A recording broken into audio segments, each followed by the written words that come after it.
Bismillahirrahmanirrahim. Assalamualaikum warahmatullahi wabarakatuh. Alhamdulillah, alhamdulillahirrahmanirrahim. Wassalatu wassalamu ala asrofil anbiya'i wal mursalin wa ala alihi wa sahbihi rasulillahi ajma'in. Amma ba'du. Perkenalkan, nama saya Ricci Andrianto, dan dalam video ini kita akan membahas tokoh besar, tokoh sufi besar sekaligus penyair yang bernama Hafiz Ash-Shirazi.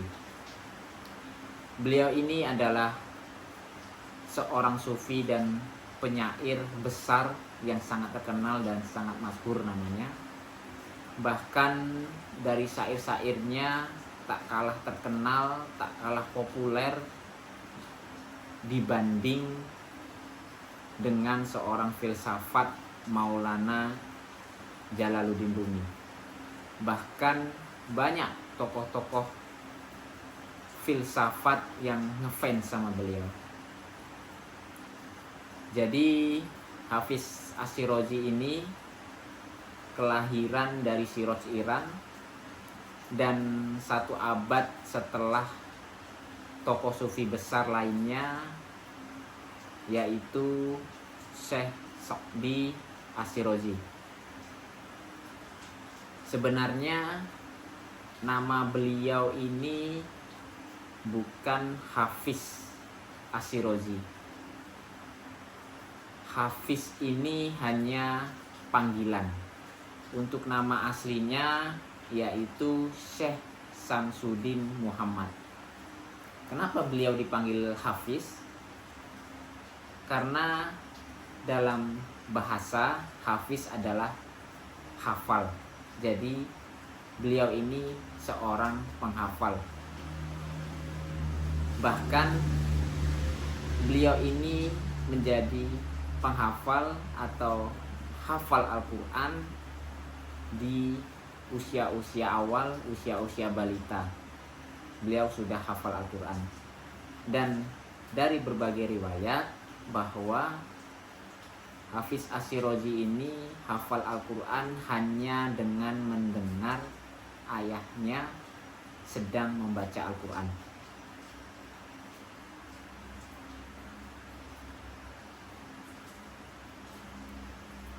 Bahkan beliau juga hafal kitab-kitab dari Syekh Maulana Rumi, Syekh Sa'di, dan termasuk kitab-kitab dari Syekh Mijani. Beliau ini punya hafalan yang sangat kuat, makanya dipanggil Hafiz. Beliau ini awalnya hanya seorang pemuda biasa, hanya orang biasa yang kemudian beralih menjadi penyair.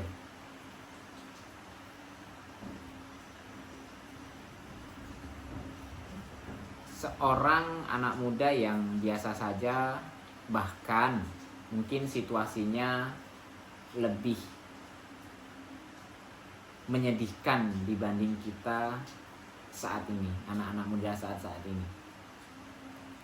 Beliau ini kemudian bergeser menjadi seorang tasawuf. Dari seorang yang biasa-biasa aja bergeser menjadi seorang tasawuf. Awal cerita beliau menjadi seorang tasawuf adalah di suatu ketika. Beliau ini kan seorang penjaga toko roti. Jadi suatu ketika beliau diharuskan untuk mengantarkan pesanan roti ke rumah seorang bangsawan. Singkat cerita, Hafiz muda ini berjalan dan mengantarkan roti pesanan seorang bangsawan ini. Dan setibanya di rumah bangsawan, beliau mengetuk pintu, dan yang membukakan pintu adalah seorang perempuan yang sangat cantik luar biasa. Perempuan ini merupakan anak dari bangsawan yang bernama Sakhi Nabat. Jadi karena Hafiz masih muda, maka dia terpesona melihat kecantikan dari anak bangsawan ini. Dia terpesona dan jatuh cintalah kepada wanita ini. Dari situlah Hafiz muda ini mulai berlatih, mulai membuat syair-syair. Memang ya, kalau kita sedang jatuh cinta, kita sedang menyukai seseorang, pasti kita menjadi seorang puitis, menjadi seorang yang sok romantis lah gitu ya, membuat syair-syair. Jadi beliau ini awalnya dari situ, dari rasa ketertarikan kepada seorang wanita yang sangat luar biasa.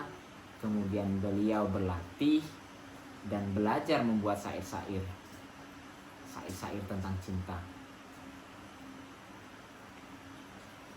Namun beliau juga sadar, beliau juga tahu diri bahwasanya hanya seorang anak muda yang biasa, hanya seorang penjaga toko roti, sedangkan yang ia cintai, yang ia kagumi adalah anak seorang bangsawan dan cantik cerita pula. Jadi karena beliau sudah jatuh cinta, sudah cinta, maka rasa cintanya tidak bisa disisihkan lagi. Akhirnya beliau datanglah ke seorang ulama yang masih di kota itu juga untuk bertanya solusi. Bagaimana ini? Beliau mencintai seorang wanita, namun dia juga sadar diri bahwasanya dia hanya orang biasa. Kalau beliau langsung datang ke rumah melamar, sudah pasti ditolak. Akhirnya ulama ini memberi solusi kepada Hafiz muda, memberikan sebuah amalan kepada beliau yang diijazahkan kepada beliau untuk diamalkan, untuk dijalankan selama 40 hari di malam hari. Jadi yang namanya sudah jatuh cinta, mau amalan itu 40 hari puasa atau bahkan tidak tidur pun pasti akan dijalani, toh hanya 40 hari. Disitulah berpikirnya Hafiz. Singkat cerita, beliau mengamalkan amalan yang diijazahkan kepada beliau dari ulama yang ia datangi. Di malam ke-40,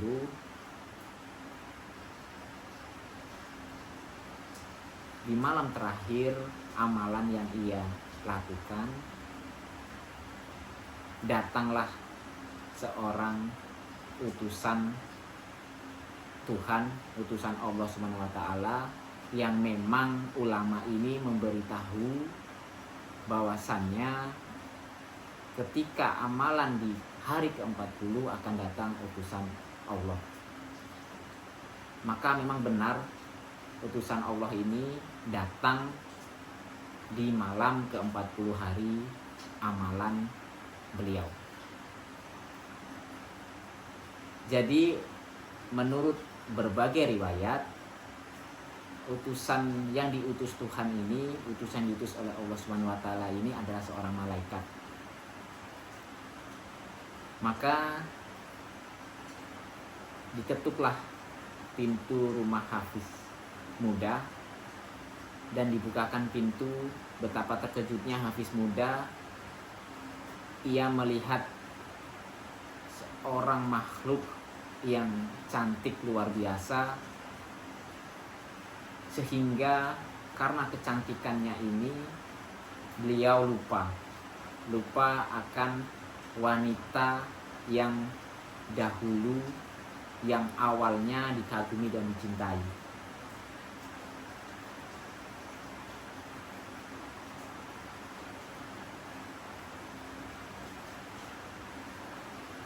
Kemudian utusan Allah ini menyampaikan pesan bahwasannya Allah telah ridho tentang amalan-amalan yang sudah dilakukan oleh Hafiz muda.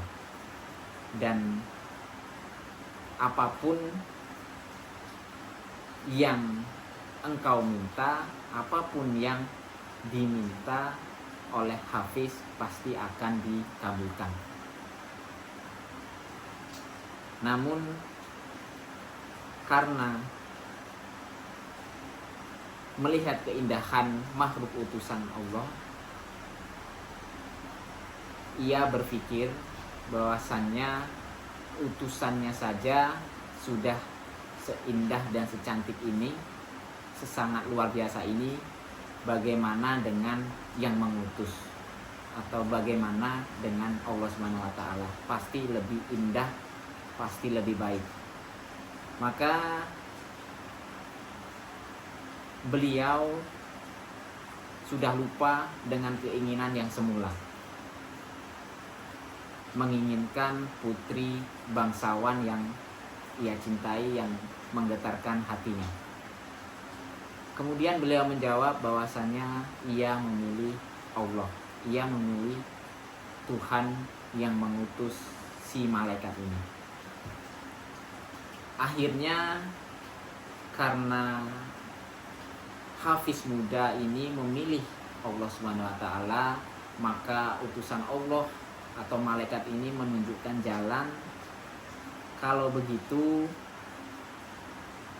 coba engkau belajar ke seorang sufi dan juga seorang ilmuwan yang namanya Syekh Athor.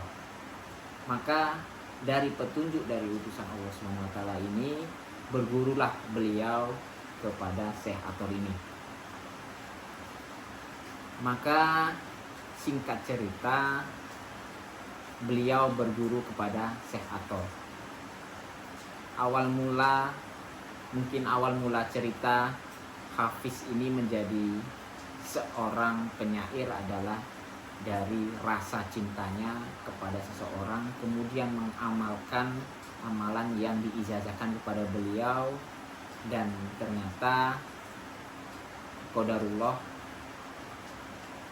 karena ia memilih Allah SWT, Sang Pencipta, Maha Kuasa, Maha Mengetahui dan Maha Besar, maka pilihan yang tepat, beliau dikenal hingga saat ini. Jadi ayo sama-sama kita belajar mencintai Allah SWT. Masa hidup di dunia hanya sekali. Ada Maha Kuasa, Maha Kasih dan Maha Cinta yang harus kita cintai. Kalau dalam bahasa Jawa, eman-eman, sayang sekali gitu. Sayang sekali kita kalau hidup ini isinya hanya marah-marah, isinya hanya stres, dan isinya ya kencang terus. Ya, hidup itu harus dinikmati. Hidup itu cuma sekali. Jadi ayo kita mulai belajar, mulai menggali tentang syair-syair cinta dari seorang sufi yang bernama Syekh Hafiz Asyrozi. Baik, kita mulai dari penggalan-penggalan syair dari Hafiz Asyrozi. Ini sebagai pembuka. Yang pertama, kita adalah orang-orang yang memerlukan cinta, karena cinta adalah kehidupan jiwa. Cinta adalah kebahagiaan terbesar ciptaan. Mungkin bagi teman-teman, coba diingat-ingat lagi bagi yang pernah jatuh cinta, apa sih kebahagiaan yang paling besar itu? Kebahagiaan yang paling terbesar pasti berhubungan dengan cinta. Bahkan sebaliknya, patah hati terbesar pasti berhubungan dengan yang kamu cintai. Jadi puncaknya kebahagiaan ada pada cinta. Maka cinta itu adalah kebahagiaan terbesar ciptaan. Itu yang disampaikan oleh Hafiz Asyrozi. Ada yang bilang bahwasannya bahagia itu puas, bahagia itu senang, bahagia itu baik, dan kebahagiaan yang sifatnya duniawi. Tapi kata Syekh Hafiz Asyrozi, kebahagiaan itu justru ada pada cinta. Karena saat kita benar-benar jatuh cinta dan mencintai, pasti bahagia itu akan datang. Jadi puncaknya kebahagiaan itu adalah cinta dan saling mencintai. Jadi betul apa kata Hafiz Asyrozi.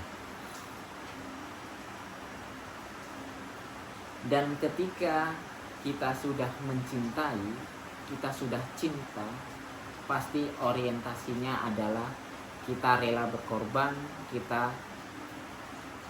memberikan hal-hal yang berguna untuk orang yang kita cintai, hidup yang bermakna untuk orang yang kita cintai. Maka kalau ingin bahagia, mencintailah. Itu pesan dari syair-syair ataupun makna dari penggalan syair dari Hafiz Asyrozi yang pertama. Semoga ya, karena berbicara tentang cinta pasti dianggapnya lebay, ya dianggapnya berlebihan. Sekarang ini kan gitu ya, sedikit-sedikit lebay ya, sedikit-sedikit kesannya dianggap lebay kalau bicara tentang cinta. Padahal cinta itu cakupannya sangat luas. Tapi ya nggak apa-apa lah, kita harus saling mengingatkan, karena sudah cukup ya, kita sepanjang sejarah manusia isinya hanya kebencian, isinya cuma berantem dan berantem, isinya kebencian dan kebencian. Mulai sekarang ayo kita lebih perbanyak dengan yang namanya cinta. Apalagi akhir-akhir ini kita sedang dihadapkan di era-era pemilu. Bisa kita lihat sendiri sekarang ini semua kebencian, semua tentang hoak-hoak kebencian. Jadi mulai sekarang kita tinggalkan yang kebencian-kebencian, berita-berita yang tidak benar, kita hidupkan dengan cinta. Mudah-mudahan yang kemarin berantem ya, yang kemarin isinya tentang fitnah memfitnah, itu hanya acting belaka, hanya kepentingan pribadi. Dan mulai sekarang mari kita mulai dengan cinta kasih, saling mencintai, belajar dari penyair atau seorang filsafat Hafiz Asyrozi. Sekarang ayo kita mulai dengan saling mencintai dan mengasihi. satu sama lain. Baik, itu untuk penggalan syair yang pertama. Penggalan syair yang kedua,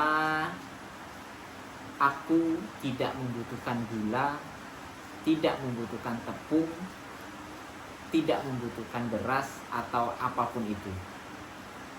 Aku hanya ingin melihat orang yang kusayangi. Sangat puitis, sangat menggetarkan jiwa bagi orang-orang yang jatuh cinta. Ya, itu tadi kenapa orang-orang yang sedang jatuh cinta itu pasti romantis. Ya, bisa kita ambil penggalan-penggalan syair dari Hafiz Asyroji ini. Kalau kita dengar, kita sampaikan kepada seseorang yang kita cintai, pasti meleleh. Kalau zaman sekarang bahasanya gitu ya. Jadi nanti kalau teman-teman nih ya, kalau teman-teman dapat bantuan gula, beras atau tepung, jawab aja dengan syair ini. Ya, pasti besok nggak akan dikasih lagi. Gitu ya.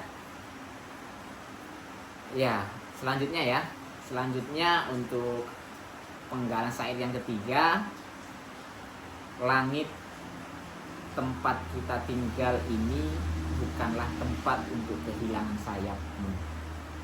Jadi cinta, cinta, cinta. Langit tempat kita tinggal bukanlah tempat untuk kehilangan sayap. Kenapa sayap? Ya, karena kalau kita kehilangan sayap, kita nggak bisa terbang. Terbang itu artinya menjalankan segala kebaikan-kebaikan untuk menghambakan hidup kita, untuk menspiritualkan hidup kita, untuk tambah dekat dengan Allah Subhanahu wa Ta'ala. Kalau kita nggak punya sayap, kita nggak bisa terbang. Sayapnya itu apa? Nah, itu yang jadi pertanyaan. Sayapnya itu apa? Sayapnya adalah cinta. Kadang-kadang hal yang harus dispiritualkan di dalam kehidupan kita untuk beribadah kepada Allah Subhanahu wa Ta'ala, untuk mendekat kepada Allah Subhanahu wa Ta'ala, itu isinya hanya pamrih bumi saja, hanya keduniawian semua, semuanya hanya keduniawian. Kita lupa bahwasannya kita hidup di dunia itu untuk menspiritualkan kehidupan kita sehingga dekat dengan Allah Subhanahu wa Ta'ala. Kuncinya apa? Kuncinya ada di istilah sayap ini yang disyairkan oleh Hafiz Asyroji.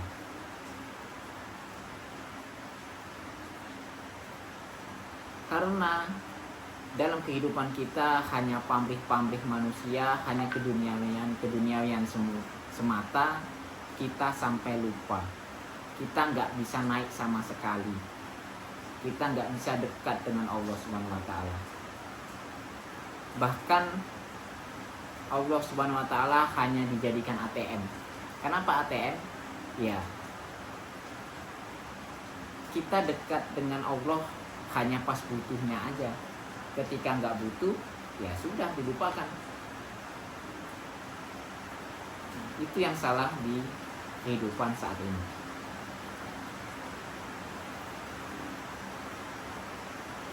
Sehingga kita nggak bisa naik kelas, kita nggak bisa menspiritualkan diri, karena tujuan kita hanya pamrih semata dan keduniawian semata. Maka kata Syekh Hafiz, jalannya adalah cinta, cinta, dan cinta. Ketika kita mempunyai rasa cinta kepada Allah Subhanahu wa Ta'ala, kita pasti akan menjalankan, kita akan berkorban, kita akan bermakna di dalam kehidupan kita.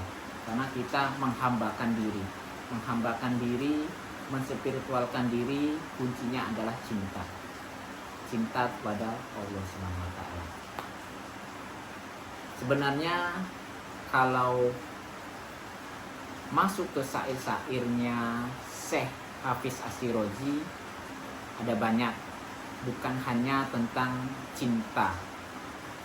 Namun di dalam pembahasan ini ya kita hanya membahas tentang cinta. Yang pertama, ya, tema-tema lain ada lagi. Ya, yang kedua yaitu tentang spiritualitas dan mistisisme. Selanjutnya tentang kritik terhadap kemunafikan. Kritik tentang manusiawi, tentang manusia yang tenggelam oleh keburukan-keburukan dunia. Dan ada juga syair-syair dari Syekh Hafiz Asyrozi tentang nasib dan takdir. Isinya yaitu bagaimana manusia itu sering memberontak sunatullah hidupnya dan melupakan hakikat dirinya. Ya, contohnya di dunia yang modern saat ini, yang harusnya kodratnya adalah seorang laki-laki, ia menjadi seorang perempuan. Yang seharusnya ia menikah dengan lawan jenisnya atau berorientasi cintanya dengan lawan jenisnya, malah menyimpang dengan sesama jenisnya. Dan itu banyak kita temui saat-saat ini, di zaman yang modern ini. Dan yang terakhir, tema yang beliau angkat juga tentang bagaimana kita merayakan kehidupan. Kita di dunia dianugerahi kesempatan untuk hidup di muka bumi. Maka kita layak untuk merayakan kehidupan itu dengan segala fasilitas dan kenikmatan-kenikmatan yang ada di dalamnya. Bagaimana cara merayakan hidup? Nah, di situ pertanyaannya. Bagaimana cara kita merayakan hidup? Dengan cinta. Ya, kuncinya dengan cinta. Kita ingin merayakan hidup, cintailah dunia dan Allah SWT.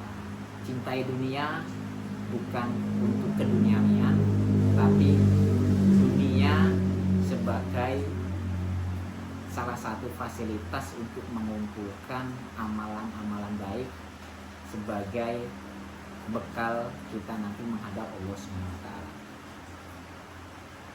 Cinta dan saling mencintai, biar hidup itu indah, biar hidup tambah indah. Dengan cinta segala kebencian akan hilang. Dengan cinta segala kedengkian akan hilang. Maka kuncinya hidup indah dan merayakan kehidupan adalah cinta. Kalau istilah orang Jawa nih ya, saya orang Jawa jadi ya bisalah ya kan, kita sampaikan istilah-istilah Jawa tentang cinta, perayaan cinta ini. Yang istilah orang Jawa yaitu memayu hayuning bawono, yang artinya memperindah keindahan alam semesta. Yaitu memperindah keindahan alam semesta adalah dengan cinta. Jadi buat teman-teman semua, saudara-saudara semua, ayo kita rayakan hidup ini dengan cinta. Kita nggak lama kok hidup di dunia, kita hanya sebentar. Jadi ngapain kita hidup di dunia hanya untuk saling membenci, saling mencaci maki, Mari kita saling sayang menyayangi, saling cinta mencintai, saling rangkul merangkul. Kita hidup di dunia ini sudah melalui beberapa krisis-krisis dalam kehidupan. Kita sampai lupa, akhirnya kita lupa untuk bersyukur. Mungkin kita ingat di masa-masa kecil, masa-masa SMP, SMA, kita itu mengalami krisis-krisis ABG. Ya, krisis-krisis ABG banyak lah ya. Mungkin di sini ada dari para penonton yang masih ABG, ya, pasti krisisnya itu dia ingin bebas, ingin eksis, enggak mau dikekang. Tapi apa? Kenyataannya di sekelilingnya itu penuh tekanan. Jadi dia gelisah dan stres. Jadi stresan ABG itu yaitu ya, mereka merasa dikekang, ya, padahal mereka inginnya bebas. Nah, itu masa-masa ABG.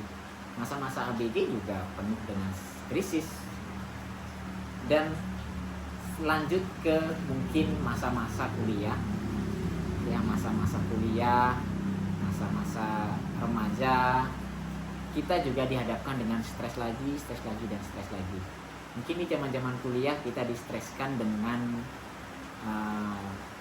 masa depan kita, bagaimana, kemudian jodoh kita siapa, kemudian stres dengan zaman-zaman mahasiswa, banyak tugas dan lain sebagainya. Kita hidup di beberapa fase tentang stres. Jadi kita harus merayakan kehidupan dengan cinta. Selanjutnya di masa-masa dewasa, sudah menikah juga begitu. Kita dihadapkan dengan stres, ya, stres tentang kehidupan, ya, menghayalkan seandainya. Jadi di masa-masa menikah akan dihadapkan dengan seandainya, dengan penyesalan sebelumnya. Kita tetap dihadapkan dengan stres. Di masa tua juga begitu. Di masa tua kita juga stres lagi, dihadapkan dengan stres, ya, kita nggak bisa ngapa-ngapa, beranggapan kita nggak bisa apa-apa karena udah tua.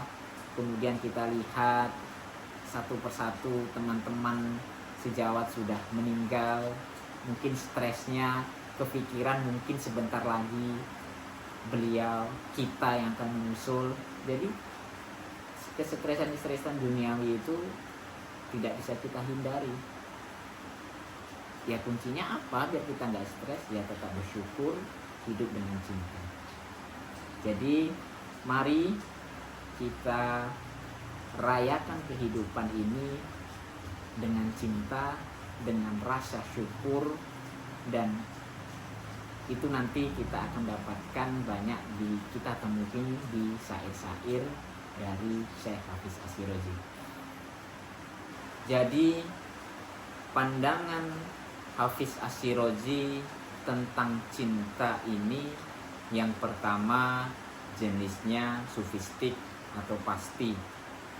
Jadi fokusnya dan puncaknya cinta adalah cinta kepada ilahiyah, cinta kepada Allah SWT.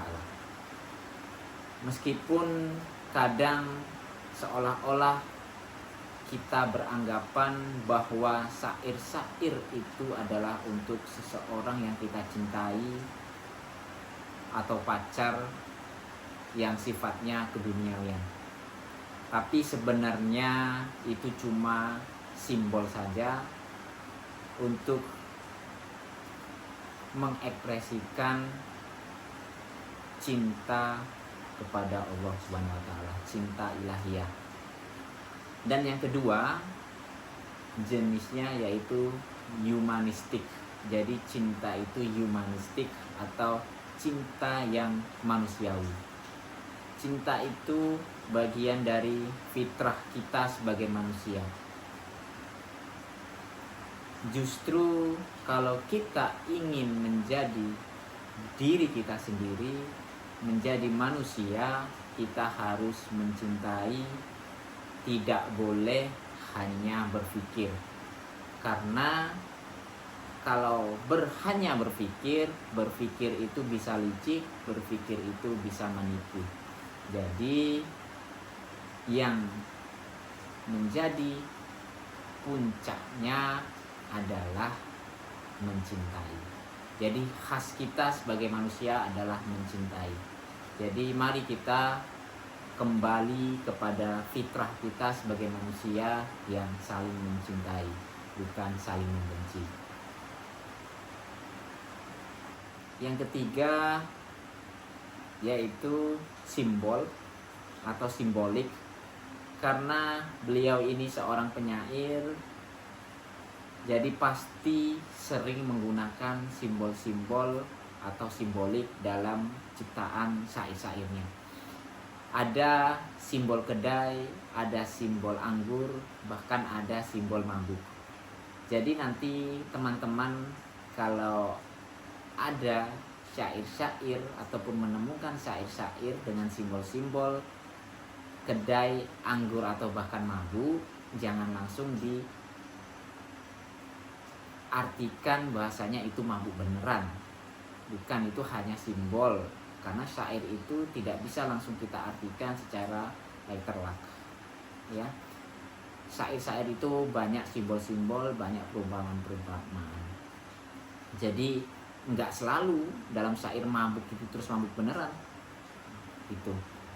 Atau mungkin teman-teman pernah mendengar perumpamaan, aku sangat mencintaimu, kalau tidak percaya belalah dadaku. Nah itu jangan nanti seolah-olah langsung kita artikan kita langsung membelah dadanya, kan bukan seperti itu hanya perumpamaan. Jadi istilahnya seperti itu. Simbol-simbol pasti akan sering kita temui di syair-syair. Selanjutnya kemabukan. Kemabukan di sini maksudnya bukan mabuk alkohol, tapi mabuk tentang cinta. Terus kenapa sih kok istilahnya itu mabuk? Nah, jadi gini, kalau udah jatuh cinta, saking senangnya, pasti kalau ngomong akan ngelantur. Bahkan kadang-kadang sulit dipahami. Nah itu kalau sudah cinta, pasti kita seperti itu gitu. Bahkan saking senangnya kita bisa sampai jingkrak-jingkrak. Makanya di syair-syair itu diistilahkan dengan kemabukan. Nah, di syair-syair beliau juga membahas tentang tantangan dan pengorbanan orang mencintai. Jadi di sini teman-teman kalau sudah cinta pasti ngerti, pasti tahu tantangan orang mencintai itu bagaimana. Kita mencintai itu pasti banyak tantangannya, banyak pengorbanannya yang mesti kita lakukan. Tapi pengorbanan itu pengorbanan yang kita senangi, pengorbanan yang memang kita sukai. Jadi kita tidak merasa keberatan, kita tidak merasa diberatkan, karena ada ketulusan di situ. Sama halnya ketika kita sudah cinta dengan Allah Subhanahu wa taala, pasti semakin banyak cobaannya, semakin banyak pengorbanannya. Namun ketika cinta kepada Allah Subhanahu wa taala itu sudah ada di dalam diri kita, sudah ada di dalam hati kita, pasti kita akan senang menjalaninya. Baik itu cobaan seberat apapun, pasti kita senang. Karena kita sudah tahu endingnya, pasti ada kebahagiaan. Kita sudah percaya dengan Sang Maha Kuasa, Sang Maha Pemberi cobaan.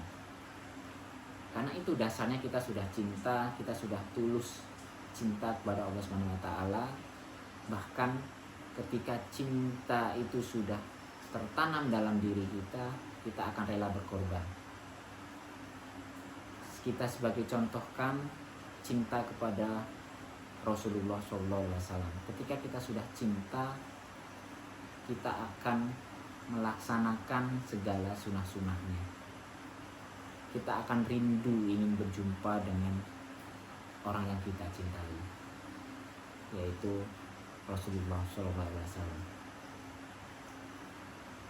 Ada ketulusan di situ, seperti pandangan beliau tentang cinta yang keenam, yaitu ketulusan.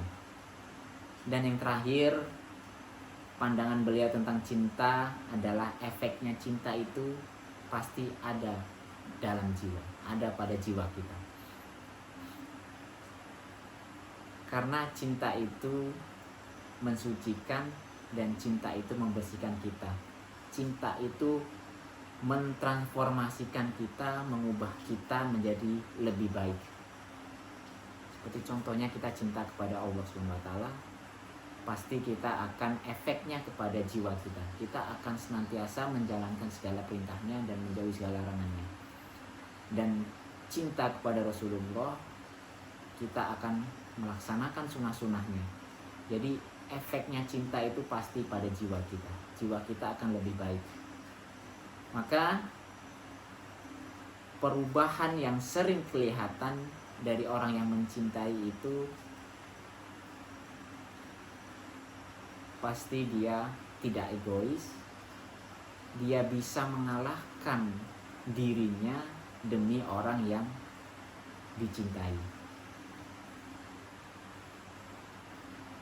Kalau dalam konteksnya cinta kepada Allah SWT, cinta kepada Sang Maha Kuasa, Maha Penciptaan kita, kita akan menghilangkan keegoisan kita. Karena di dalam diri kita manusia ada hawa nafsu. Jadi ketika kita sudah mencintai Allah SWT, kita pasti akan meninggalkan hawa nafsu kita. Hawa nafsu kita itulah yang bisa kita kalahkan. Nah, mungkin sepenggal tentang Hafiz Ash-Shirazi dalam video kali ini. Jika ada lain waktu, ada kesempatan, insya Allah akan kita bahas kembali. Karena memang pembahasan tentang syair-syair Hafiz Ash-Shirazi ini akan panjang jika kita bahas semua. Mungkin hanya sampai di sini pembahasan kita, teman-teman. Atas segala kekurangan atau kekhilafan saya dalam menyampaikan